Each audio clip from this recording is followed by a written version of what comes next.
నాయమాత్మా ప్రవచనేన లభ్యో న మేధయా న బహనా శ్రుతేన యమేవైష వృణుతే తేన లభ్యః తస్యైష ఆత్మా వివృణుతే తనూం స్వాం.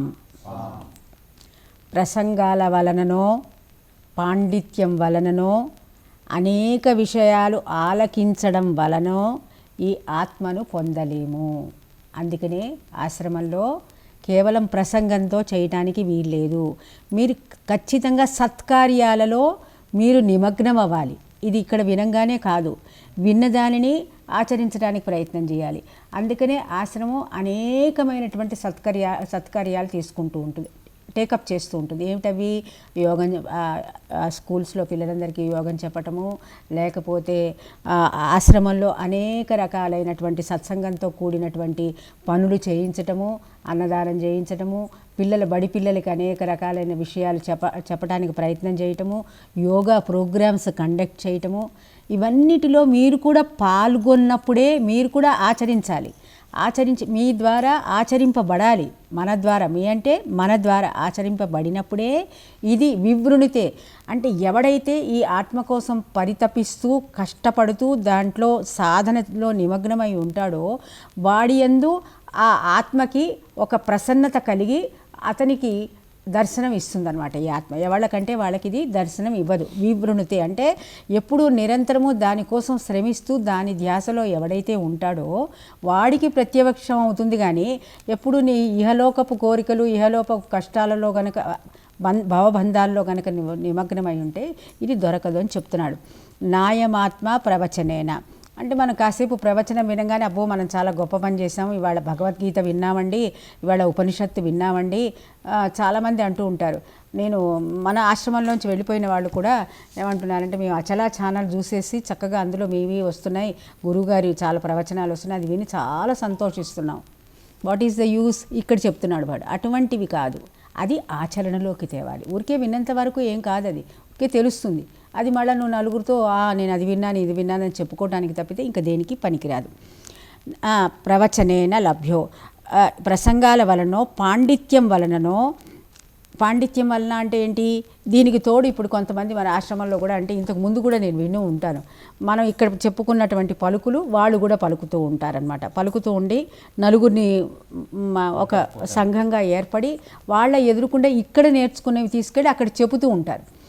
చెప్తూ ఉన్నప్పుడు ఏమవుతుంది, నలుగురు అబ్బా ఈయన ఎంతో చాలా, కొంతమందికి మన ఆశ్రమంలో వాళ్ళకి మిగతా వాళ్ళందరూ వచ్చి కాళ్ళకి దండం పెట్టి, ఎందుకంటే వాళ్ళకి ఆ మాత్రం కూడా తెలియదు కాబట్టి వీళ్ళు కాళ్ళకి దండం పెట్టించుకోవటం, తర్వాత వీళ్ళు కూడా ఒక చిన్న చిన్న గురువుల్లాగా చలామణి అయిపోవటం, ఇవన్నీ కూడా జరుగుతూ ఉంటాయి. ఇవన్నీ మేము చాలా చూసాం. సో అట్లా చేసిన వాళ్ళే పాండిత్యం వలననో. ఇప్పుడు నీకు పంచీకరణలో నువ్వు ఓం ప్రాణాయ స్వామి ఆ విషయాలు కొన్ని తెలిసిన తర్వాత అదే అని నువ్వు ఇంకోటితో చెప్పావు అనుకో, అబ్బో కనకన్నకి చాలా తెలుసు అని చెప్పి నీకు దండం పెడతారు. అంటే అది ఏంటి? కేవలము అక్కడ ఒక మర్యాద తీసుకోవటం వరకే, కానీ ఇక్కడ ఆత్మవైపు నీ అడుగులేం పడలేదు అని చెప్తున్నాడు. ఇక్కడ పడలేదని చెప్తున్నాడు. అనేక విషయాలు ఆలకించడం వలననో. టీవీలో భక్తి ఛానల్ ఓపెన్ చేసామనుకో, ఎన్ని రకాల భక్తుల గురించి ఎన్ని రకాల విషయాలు మనం వింటూ ఉంటాం.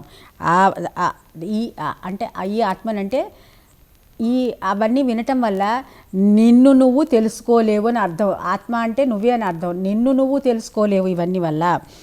ఎవరు దానిని పొందటానికి వ్యాకులత చెందుతాడో, అంటే నిరంతరము ప్రతి క్షణము నాకు అది నన్ను నేను తెలుసుకోకుండా జీవితాన్ని గడుపుతున్నానే, అరే నన్ను నేను తెలుసుకోకుండా జీవితాన్ని గడుపుతున్నానే అనేటటువంటి ఒక దుఃఖంతో కూడినటువంటి ప్రయాస, లేకపోతే దాన్నే వ్యాకులత అంటారు. అరే ఇంకా టైం అయిపోతుంది, నాకు టైం దగ్గరకు వచ్చేస్తుంది, నాకు టైం ఆసన్నం అవుతున్నది, కానీ నేను ఇంకా దాన్ని ప్రత్యక్షం చేసుకోలేకపోయానే, నన్ను నేను తెలుసుకోలేకపోతున్నానే అని ఎవడు వ్యాకులత చెందుతాడో ఆ ఆత్మ అటువంటి వాడికి అతడికి తన స్వకీయ నైజాన్ని వెల్లడిస్తుంది. అటువంటి వాడికి తన నిజమైన స్వరూపం ఏంటో ఆత్మ ప్రకాశం రూపేణ అతనికి అంతర్దృష్టిలో దృగ్గోచరం అవుతుంది, కనపడుతుంది అని చెప్పి. కనపడుతుంది అంటే తనని తాను వెల్లడిస్తుంది, తనని తాను వెల్లడించుకుంటుంది అనమాట.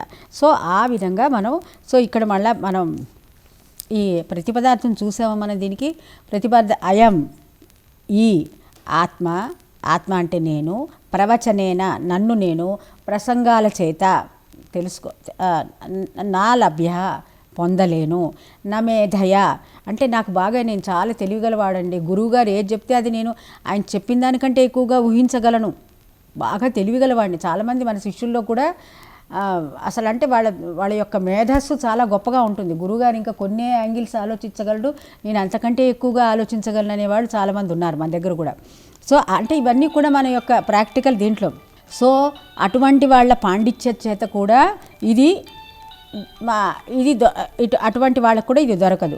బహునా శృతేనా, అనేక విషయాలు వినటం వల్ల కూడా అనేక రకాలైనటువంటి ప్రవచనాలు అక్కడికి వెళ్ళి ఇక్కడికి వెళ్ళి ఆ సాంగత్యం చేసి ఈ దానివల్ల కూడా ఇది దొరకదు.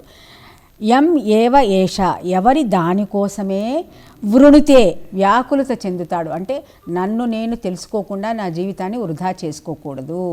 ఎందుకంటే ఇంత మంచి మానవ శరీరం నీకు దేనికోసం ఇవ్వబడింది, ఈ ఇంత గొప్ప ఇంద్రియాలు దేనికోసం ఇవ్వబడాయి అని ఎప్పుడు మనం తర్కించుకుంటూ ఉండాలంటే ఆలోచించుకుంటూ ఉండాలి.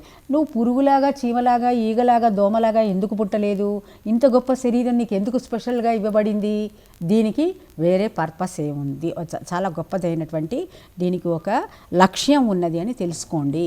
లక్ష్యం ఉన్నదని తెలుసుకుని ఆ లక్ష్యాన్ని చేరుకోవటానికి ప్రయత్నించండి.